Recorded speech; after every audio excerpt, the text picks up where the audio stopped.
Não é do nada, sempre foi, é que as pessoas não seguem geopolítica, mas vamos lá. O primeiro fator que faz Taiwan ser ultra relevante é porque ela é uma ilha localizada num lugar estratégico. Ilhas na geopolítica têm papéis e posições muito relevantes. Ilhas que estão em lugares importantes, obviamente.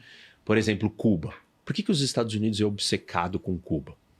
Porque Cuba está na entrada ou na saída do Golfo do México, ou agora chama Golfo das Américas.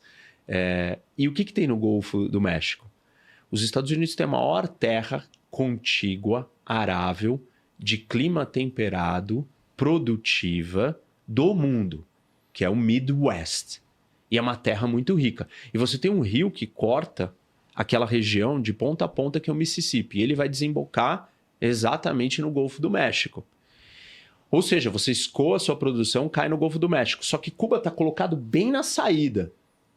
Se alguém controlar Cuba, você consegue fazer um bloqueio naval e fechar a saída do Golfo do México.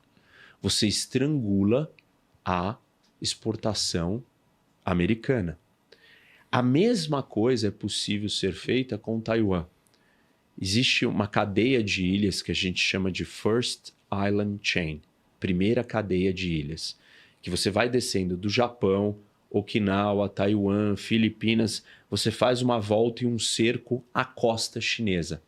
E ali, você dominando todas essas ilhas e esses territórios, você consegue criar um cordão de isolamento e você fecha a costa chinesa. Qual é o jeito da China impedir que isso aconteça? Controlando Taiwan. Porque se ela tiver uma base, estiver posicionada em Taiwan, ela já furou o cordão dessa linha que está na sua costa, porque ela já vai partir, não da sua costa, ela vai partir de Taiwan para fora, então o bloqueio não funciona. Igual Cuba é para os Estados Unidos. Essa é a questão geográfica. Ou seja, Taiwan permite que os Estados Unidos façam um bloqueio naval à costa chinesa. A China depende de matéria-prima, depende de combustível, energia para sobreviver. E a sua economia precisa exportar, como a gente falou aqui no começo. Então, isso precisa sair pela costa. Por isso que a China está recriando a nova Rota da Seda, Belt and Road Initiative, que é um projeto para não depender somente dessa saída da sua costa. Já é uma tentativa de driblar esse possível cerco. A última proteção para a China é dominar Taiwan. Essa é a explicação geográfica. Tem a explicação política, econômica, tecnológica. Posso dar todas aqui para vocês, mas essa é a mais importante. Economicamente ou tecnologicamente, Taiwan produz 90% de todos os super sofisticados semicondutores. Se nós vivemos na era da tecnologia, dos equipamentos eletrônicos, da inteligência artificial, você precisa de chips. Esses chips são feitos em Taiwan. E se não tiver a produção desses chips, ou tiver na mão de um país inimigo, você vai ter um problema. Taiwan é uma democracia. É uma China, etnia chinesa, né? A maioria dos taiwaneses são de etnia Han, que são os chineses, que saíram da China e foram para lá, só que é um projeto da mesma etnia, do mesmo povo, democrático, diferente da China grande.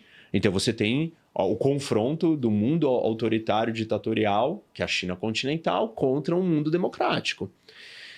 Enfim, são muitos fatores por que Taiwan é importante, entendeu? E aí a pergunta é, você disse, né?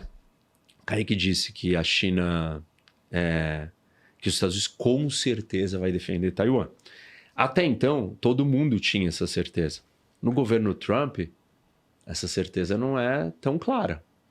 A postura em relação à Ucrânia, em relação à Europa, em relação ao mundo... É verdade. E a postura de algo que ele disse que faria na campanha. Tudo que ele está fazendo com a Ucrânia, com a Europa, muito imprevisível, com as tarifas, ele disse que ele ia fazer na campanha. Ele falou isso. E na campanha ele disse que os Estados Unidos não têm a obrigação de defender Taiwan e proteger Taiwan.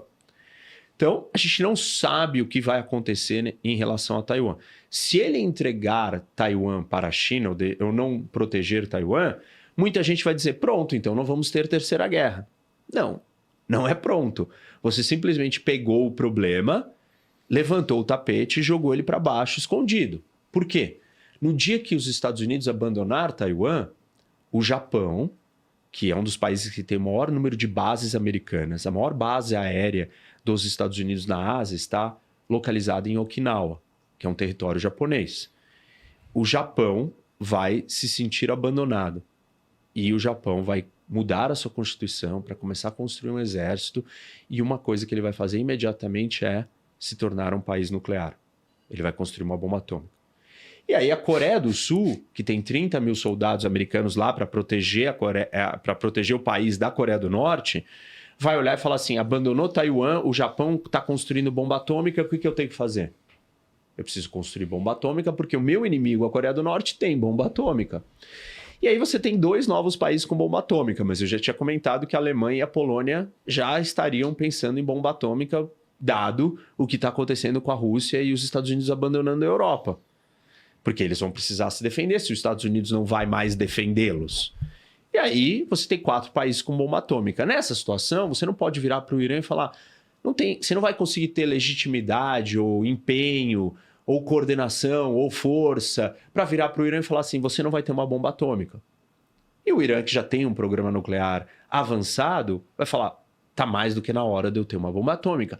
Quando o Irã tiver uma bomba atômica, a Arábia Saudita vai pegar uma bomba atômica de um suposto acordo que tem com o Paquistão, que o Paquistão vai ceder uma bomba atômica para a Arábia Saudita e ela vai trazer a bomba atômica para o seu território. Aí a Turquia, que são os otomanos, que não são nem persas e nem árabes, vai falar assim, mas eu sou um grande império, como é que eu não tenho uma bomba atômica se todos os meus vizinhos inimigos têm bomba atômica? Eu vou ter uma bomba atômica. E o Egito, que é o maior país árabe, vai falar que tem que ter uma bomba atômica. Nós passamos de 9 países com bomba atômica para 20, 30. Aí o Brasil vai estar discutindo. A gente não tem que ter uma bomba atômica também num cenário como esse? E aí, você me diz, esse mundo ele é mais seguro, mais estável ou mais instável? Me parece óbvio a resposta. Eu vou te dar um recado que é o seguinte, independente do que for acontecer no mundo, Kaique, você precisa cuidar do seu dinheiro. Se proteger, diversificar, investir não só no Brasil e não só nos Estados Unidos, mas em todo o mundo. Investir no mundo inteiro. Então, só dia 24 de abril...